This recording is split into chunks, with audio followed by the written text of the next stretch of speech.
জুলাই আন্দোলনে সারা দেশে পুলিশ হত্যার দ্রুত তদন্ত হবে জানিয়েছেন স্থানীয় সরকার মন্ত্রী মির্জা ফখরুল ইসলাম আলমগীর। আমরা টানা কিন্তু পুড়িয়ে দিয়েছিলাম, এসআই সন্তুষ্টি কিন্তু আমরা জ্বালাই দিয়েছিলাম। আর অবশ্যই আমরা এটাকে বিপ্লব বলছি কিংবা গণঅভ্যুত্থান যাই বলেন না কেন, এটা কিন্তু কোনো সাংবিধানিক নিয়ম মেনে হয়নি, কোনো আইন মেনে হয়নি। আইন যদি মানতে যেতাম তাহলে কিন্তু এই বিপ্লবগুলো হতো না। যদি মেট্রো রেলে আগুন না দেওয়া হতো, যদি পুলিশদেরকে না মারা হতো, তাহলে বিপ্লব এত সহজেই অর্জিত হতো নাকি? এটা এখন পর্যন্ত যেটা আমাদের হোম মিনিস্টার সাহেব স্বরাষ্ট্রমন্ত্রী যেটা বলেছেন সেটাই হবে, এবং যেহেতু তদন্ত হয়েছে দরকার যদি প্রয়োজন হয় তদন্ত হতে হবে। এখন তো মূলত তো আপনার আদালতে আছে। এনসিপি বলছে যে এটা মীমাংসিত বিষয়, এটা নিয়ে আবার কেন বাড়াবাড়ি? এনসিপিকে জিজ্ঞেস করেন। 5ই আগস্ট বাংলাদেশের ইতিহাসে এক অবিস্মরণীয় দিন। একদিকে পতন হয়েছে দীর্ঘদিনের এক শাসনের, অন্যদিকে রাজপথে রচিত হয়েছে এক নির্মম ইতিহাস। কোটা সংস্কার আন্দোলন থেকে শুরু হওয়া সমন্বয়কদের ডাক শেষ পর্যন্ত রূপ নেয় গণ অভ্যুত্থানে। তবে এই জয়োল্লাসের আড়ালে সেদিন ঘটেছিল নজিরবিহীন পুলিশ হত্যাকাণ্ড। পুলিশের পক্ষ থেকে অভিযোগ তোলা হয়েছে যে 5ই আগস্ট সমন্বয়কদের ব্যানারে মাঠে নামা কিছু রাজনৈতিক কর্মী আন্দোলনের নামে ব্যাপক সহিংসতা চালায়।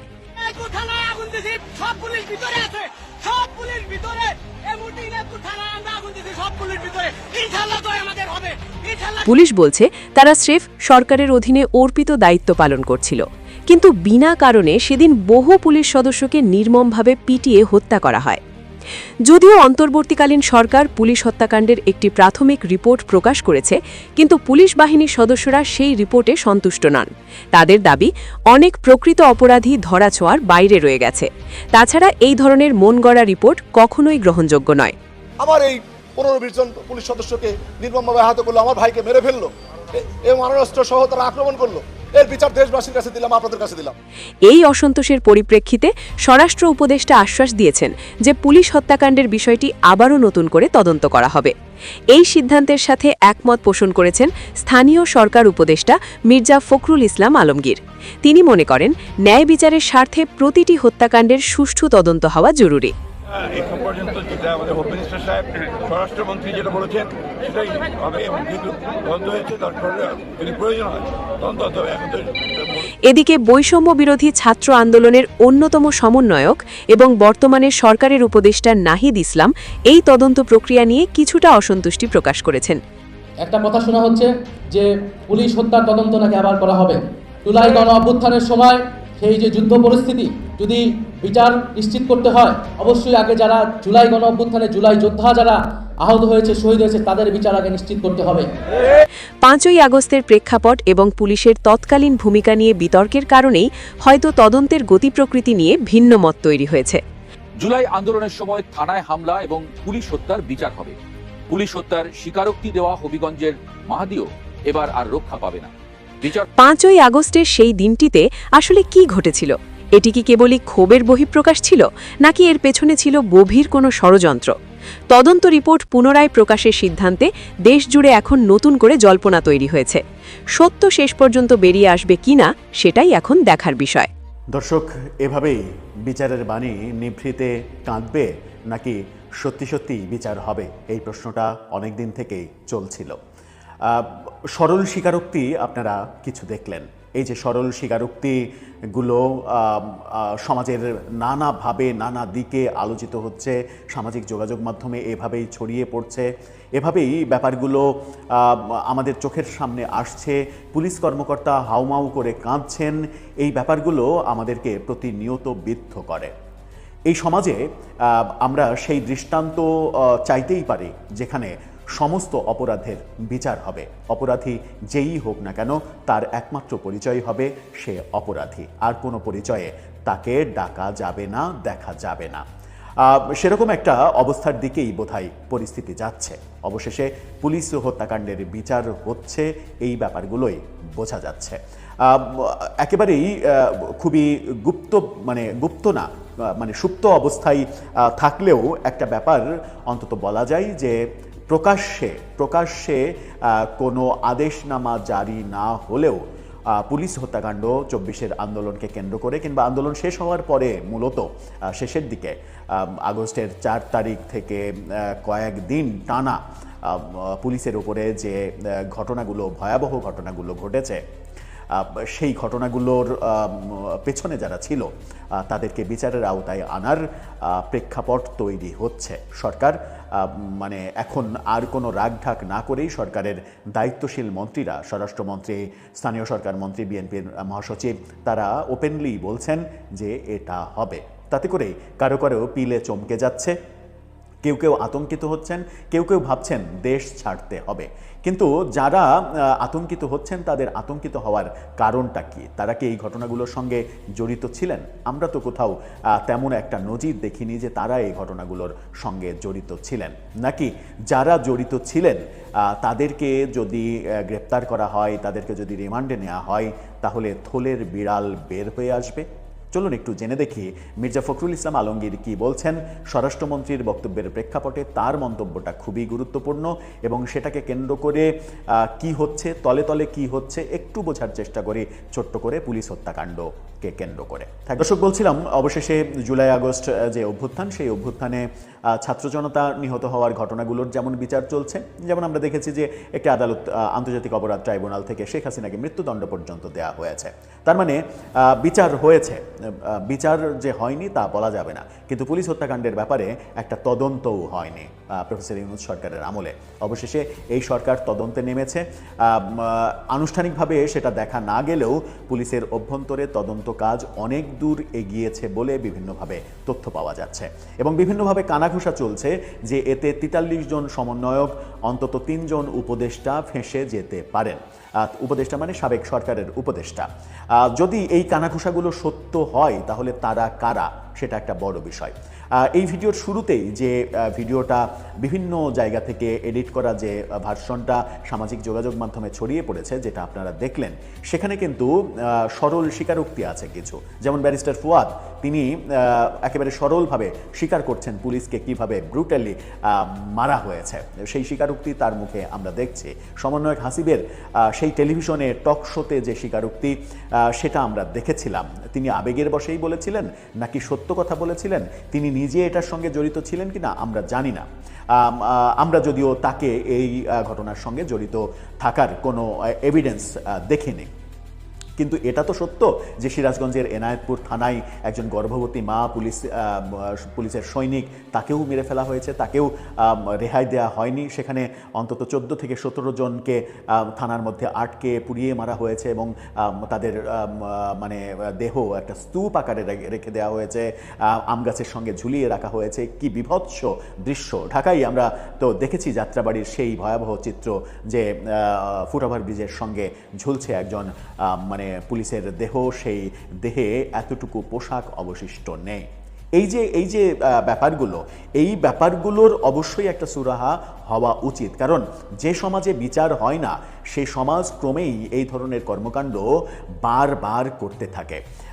মির্জা ফখরুল ইসলাম আলমগীর কি বলছেন দেখুন। মির্জা ফখরুল ইসলাম আলমগীরকে প্রশ্ন করা হয়েছিল এই ব্যাপারে, মানবজমিনের এই ফটোকার্ডটা দেখলেই বুঝতে পারবেন। বলছেন, জুলাই অভ্যুত্থানে পুলিশ হত্যার তদন্তের বিষয় নিয়ে স্বরাষ্ট্রমন্ত্রী যেটা বলেছেন সেটাই হবে এবং দ্রুত তদন্ত করা হবে, অর্থাৎ বিচার হবে। এটা বিএনপি সরকারের কংক্রিট অবস্থান। সেরকম একটা মুহূর্তে আমরা দেখছি যে জামাত বিবৃতি দিচ্ছে এটার বিরুদ্ধে, আমরা দেখছি এনসিপি বিবৃতি দিচ্ছে, হুমকি দিচ্ছে, আন্দোলনের রাজপথে নামার হুমকি দিচ্ছে। আমরা দেখছি নাসিরুদ্দিন পাটোয়ারি, তিনি তার একটা ভিডিও সামাজিক যোগাযোগ মাধ্যমে ছড়িয়ে পড়েছে। তিনি বলছেন যে এই পুলিশ হত্যাকাণ্ডের পুলিশকে মেরেছে তো বিআইএনপি। তিনি তো বিএনপি বলতে পারেন না, তিনি বলেন বিআইএনপি পুলিশকে মেরেছে, বিচার হলে তাদেরই হওয়া উচিত। খুবই ভালো কথা।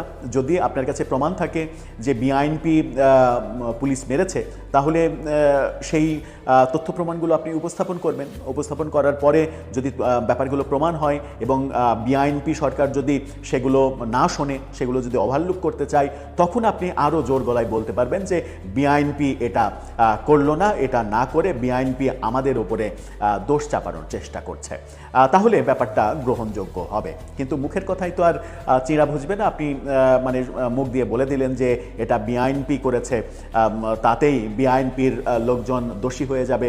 ব্যাপারটা তো তা নয়। কে করেছে? বিআইএনপি করেছে নাকি বিএনপি করেছে নাকি জামাত করেছে নাকি এনসিপি? তখন এনসিপি তো ছিল না, বৈষম্য বিরোধী ছাত্র আন্দোলন করেছে। আমরা বিশ্বাস করতে চাই এদের কেউ করেনি। এদের কেউ করেনি। বাংলাদেশে এই কাজগুলো করেছে মূলত একটা জঙ্গি গোষ্ঠী। এই জঙ্গি গোষ্ঠীকে কেউ ওন করে না বলেই আমরা বিশ্বাস করি, এবং এর সঙ্গে তৃতীয় কোনো পক্ষ ঢুকে গিয়েছিল। তৃতীয় কোনো পক্ষ ঢুকে গিয়ে এর সুযোগ নিয়েছে। যেমন ব্রিগেডিয়ার শাকাওয়াত হোসেন বলেছেন, স্নাইপার যারা চালিয়েছে তারা এদেশের লোক না, তাদের চেহারার সঙ্গে এদেশের মানুষের চেহারা মেলে না, তারা ভিন্ন দেশি।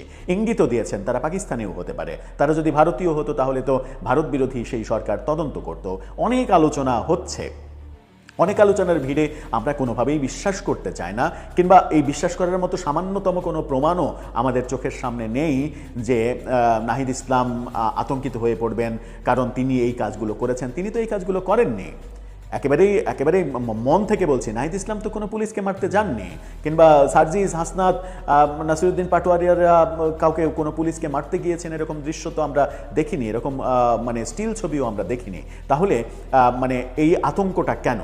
ব্যাপারটা কি এরকম চাওয়া যে বিচারের সংস্কৃতি এখনও মানে ওই আওয়ামী লীগ আমলে যে ব্যাপারটার নিয়ে আমরা সব থেকে বেশি সমালোচনা করি, যে তারা যাই করেছে একপাক্ষিকভাবে করেছে, বিরোধীদের উপরে সব কিছু চাপিয়ে দিয়েছে, নিজেদের অপরাধকে তারা কখনো অপরাধ হিসেবে গণ্য করেনি, সেই ব্যাপারগুলোকে এখনও আমরা জিইয়ে রাখতে চাই। এখনও আমরা ওটাই বলতে চাই যে এক পক্ষের বিচার হবে আর এক পক্ষের বিচার হবে না। তাহলে তো নতুন বন্দোবস্ত হলো না, তাহলে তো বৈষম্যমুক্ত বাংলাদেশ আমরা গড়তে পারলাম না। খুবই কনফিডেন্টলি বলা উচিত সবার যে হ্যাঁ, অবশ্যই সব কিছুর বিচার হতে হবে নিরপেক্ষ তদন্তের মাধ্যমে। তদন্তে যদি প্রমাণ হয় যে আমি দোষী, তাহলে আমিও শাস্তি মাথায় পেতে নেব, এই আত্মবিশ্বাসটা থাকা উচিত। কারণ জুলাই আন্দোলনের সম্মুখ সারির কোনো নেতাকে পুলিশ হত্যাকাণ্ডের কোনো কর্মে জড়িত থাকার কোনো নজির কিংবা কোনো অভিযোগ এখন পর্যন্ত আমরা কারো কাছ থেকে শুনিনি। তাহলে তাদের আতঙ্কিত হওয়ার কারণটাও আমরা বুঝতে পারছি না। এদিকে সরকার যেটা ভাবছে, সরকারের যে অবস্থান, সরকারের অবস্থান কেন, মানে ব্যক্তিগতভাবে আমার যে ধারণা, সরকারের অবস্থান এই কারণেই যে প্রফেসর ইউনূস সরকার 1.5 বছরে আইন শৃঙ্খলা পরিস্থিতি নিয়ন্ত্রণ করতে পারেনি। এর একমাত্র কারণ হচ্ছে পুলিশকে তারা আস্থায় নিতে পারেনি। পুলিশ আতঙ্কে ছিল। আপনি পুলিশকে দিয়ে কাজ করবেন, আবার পুলিশের নামে তদন্ত করবেন, পুলিশকে শায়েস্তা করবেন, পুলিশকে জেলে ভরবেন, পুলিশের উপরে মব তৈরি করবেন, পুলিশকে পেটাবেন এবং মব বাহিনী লেলিয়ে দিয়ে পুলিশের উপরে নানা ধরনের নির্যাতন করবেন। সেই পুলিশ আপনার আইন শৃঙ্খলা পরিস্থিতি নিয়ন্ত্রণে এনে দেবে, এটা তো হয় না, এটা হতে পারে না, এটা কোনো মানুষ করতে পারে না। এবং সেই জায়গা থেকেই পার্থক্য তৈরি করতে চাইছে বর্তমান সরকার। পুলিশকে আস্থায় আনতে হবে, পুলিশের আত্মবিশ্বাস তৈরি করতে হবে, পুলিশকে মাঠে আত্মবিশ্বাস নিয়ে নামাতে হবে। এবং সেই নামাতে হলে এই প্রথম ভিডিওতে যেটা দেখলেন যে একজন পুলিশ কর্মকর্তা হাউমাউ করে কাঁদছে যে আমার চোখের সামনে থেকে আমার সঙ্গে যে ছেলেটা কাজ করতো সে নাই হয়ে গেল, আমরা সত্যিই ট্রমাটাইজড। পুরো পুলিশকে ট্রমাটাইজড রেখে আপনি পুলিশের কাছ থেকে বেস্ট সার্ভিস প্রত্যাশা করবেন, এটা তো হতে পারে না। রোদে পুড়ে বৃষ্টিতে ভিজে খেয়ে না খেয়ে যে পুলিশ 24 ঘন্টা কাজ করে যায়, তার ভেতরে অনেক দুর্নীতিবাজ পুলিশ রয়েছে, অনেক খারাপ পুলিশ রয়েছে, এটাও সত্য। কিন্তু তার মানে এই না যে আপনি পুরো বাহিনীকে কাঠগড়ায় তুলে পুরো বাহিনীর ইমেজ ক্ষুণ্ণ করবেন এবং পুরো বাহিনীর পোশাকে আপনি সিকিউরিটি গার্ডের পোশাক চাপিয়ে দিয়ে তাদের মান সম্মান শেষ করে দেবেন। এটা তো হতে পারে না, এভাবে চলতে পারে না। এই সঠিক উপলব্ধিটা বিএনপি সরকারের হয়েছে এবং সেটা তারা করে দেখাবে, এই প্রত্যাশা আমাদের। তবে সেই ক্ষেত্রে অবশ্যই কোনো মানে হিংসাত্মক কর্মকাণ্ড যেন না হয়, অপরাধী না এমন কেউ যেন জড়িত না হয়ে পড়ে কিংবা শাস্তির মুখোমুখি হতে না হয় তাদেরকে। সত্যিকারের যারা অপরাধী, এই হিংস্র কাজগুলো যারা করেছে এবং ব্যারিস্টার ফুয়াদের ভাষায় ব্রুটালি যারা পুলিশকে মেরেছে, তাদের শাস্তি অবশ্যই হওয়া উচিত। দর্শক, আপনার কি মনে হয় জানিয়ে লিখতে পারেন আমাদের।